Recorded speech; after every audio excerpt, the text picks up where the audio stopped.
Today, we are going to be talking about why I saved my first kiss for marriage.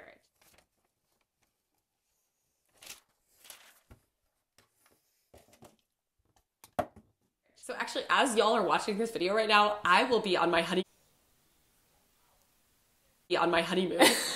I'm not married yet, but when you see this, I will literally be married. I'll be Bethany Beal. Yes, I'm so excited about that. So when you watch this, I will be doing all sorts of kissing, and I'm not ashamed of that. Maybe it's just me, but it seems like she just wants to get married to kiss, but, you know. So excited. I cannot wait to be doing that kissing. But right now, yes, I have not kissed Dave. We are saving our first kiss for when we are husband and wife. I don't know where you can find a guy who's going to save his first kiss with his wife. That may be so weird to some of y'all. You might be like, I have never heard of that. But it's actually been a really cool thing. And So, I may be wrong, fact check me, but I'm pretty sure I read somewhere that girl's husband went through, like, the changing process. I forgot what it was called.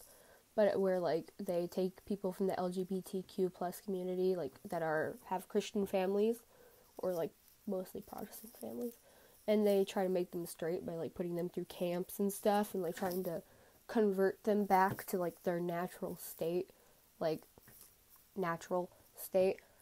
I think I read that her husband was the one who did it. And that would make a lot of sense, because I'm pretty sure, like, guys, they're not just gonna, like, be like, oh, let's save my first kiss till marriage. Unless he's just got, like, you know, I could be wrong. I'm probably wrong. Don't take my words as truth. I don't know everything. Not that anybody watching this takes my words as truth, but don't. I'm actually really excited about it. And I'm excited now to kiss Dave, but when you watch this, I'll be excited that I had kissed him. Anyway, so this idea came about. Like, it wasn't something that I just always knew. I remember when I was a teenager, I think both of us. Yeah, I remember We read these books by some Christian authors, and they were sharing about how they, you know, did not grow up in a Christian home, and they had all sorts of boyfriends and girlfriends and did all sorts of stuff that they did not, you know, like about. They kind of regretted it and wish they hadn't. And when they kind of became Christians and got more serious, they met each other and they were like, what if we did something so radical? What if we waited until we were husband and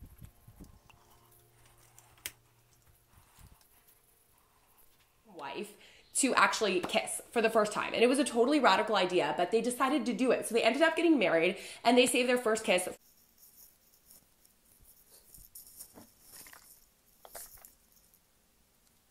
for their wedding day when they were husband and wife. And for some reason, that just, like, really I remember reading that me. story, yeah. You remember it too. We were both, you were a little bit older, but we both read it near the same time. And I remember in that thinking, wow, I could do something like that. Because I know God says that we should save sex for marriage and that intimacy ultimately is reserved for marriage. Because of this video, I've had a rosary on my desk for at least 4 days. What about kissing? What about some of those smaller things like that? Like, what if we could save that or not do? This week on Girl Defined, I waited until marriage to make eye contact with a man. Do that until we get married. So for me personally, this was just a personal conviction because obviously the Bible doesn't say you shall not kiss until you get married.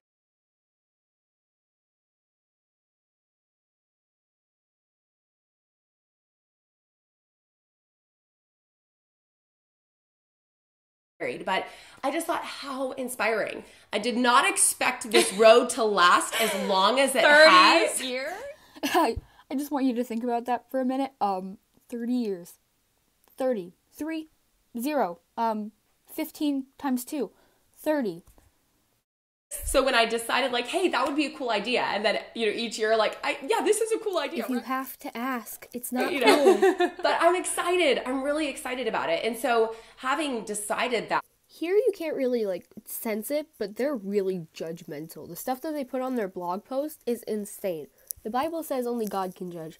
And that just shows how much these girls think they're above everybody, and that makes me angry. That's why I made this. And really having walked it out now, it's been really awesome just to see, like, wow, I'm so excited to experience this bit of intimacy, kissing. You know, everybody has that, like, one friend who, like, has their first kiss before everybody, and they're, like, talk about how bad it is. Now imagine that happening at a wedding in front of your family and friends. With my husband on our wedding day. Like, it's gonna be so amazing. So no matter what you take from this video. God, they must have been so sheltered as kids. We hope that you'll just be inspired to think about just those smaller aspects, I guess, of romance in kind of a newer way. And instead of thinking like, oh, like, yeah, of course, everyone just kisses. Like, maybe take a step back and think about it. Oh, now I'm just going to go through their, what their videos are about. And as you can see, most of them are pretty normal. Most of them are just like, how to do these things, how to do this things. Oh, God, you know, just very normal things. How we found the one, that's okay. Why marriage won't ultimately satisfy, why I went into marriage to kiss, marriage, sex, and my new life as a wife. That rhymes. No, it doesn't. What am I saying? It's just really basic, I guess. Like, normal. I mean, there's nothing wrong with this. Like, I get it. There's one down here. But that was the reason that made me scroll through this. And I don't know where it is, but it's coming up. And I was sitting there and I was like, who wanted you to talk about this? Were you just like scrolling through and you were like, oh, that works? But like, you'll see it. You'll see it. And you're going to be like, what the fuck is this? But as I'm going through this, modest summer outfit ideas, these are the same girls who also said, oh, we swim in dry fit. Oh, here it is. Here it is. Erotica. Should Christian women read it? This is horrible. I'm on their blog right now, and I'm telling you, this is the reason why people are ashamed. Like, as a Catholic, I feel like I need to be sticking up for my faith, and it's so dumb. Like, wear whatever you want, because these people think they're better than you, and they're not. So, whatever you wear, nobody's gonna, like, I'm not gonna judge you, and they shouldn't judge you. And you know what? It says in the Bible not to judge you, so let's hit them back with their own thing. If you look up to be judged, it says only God can judge, and he's not judging you for what he's wearing, because he takes everybody. So you know what? They can kiss my ass, because it's the dumbest thing I've ever heard. Absolutely the dumbest thing ever. These things are so dumb, and they put themselves on such a pedestal above everybody, that it makes me want to shoot my brains out. It is insane. It's insane how much better they think they are. It's insane how much control they think they have, even though they don't. It's horrible. They don't accept anybody for who they are. They don't take anybody, and it's just so bad. I don't even know why people can watch this with a straight face. It's got to be a joke. I don't know if it's not a joke, then I feel bad for the human race. It's horrid. So I'm just gonna wear a winter jacket all year long, because clearly that's all that can make these girls happy. So bye. Quick warning, I'm sorry this video came out so late. It was supposed to come out on Sunday, but as you can see, this is a little bit longer, and it seems a little more, more video aspects, less of just taking clips and then talking over them. I actually had to record a few things. It doesn't look like I did, because there was only a small amount, but there was a lot more of it that I had to delete, because it was just dumb, and because it showed too much of my face, except for that beginning part, because I thought it was funny. But I'm sorry that this came out late, and I'll hopefully see you next week or sooner. Now, goodbye.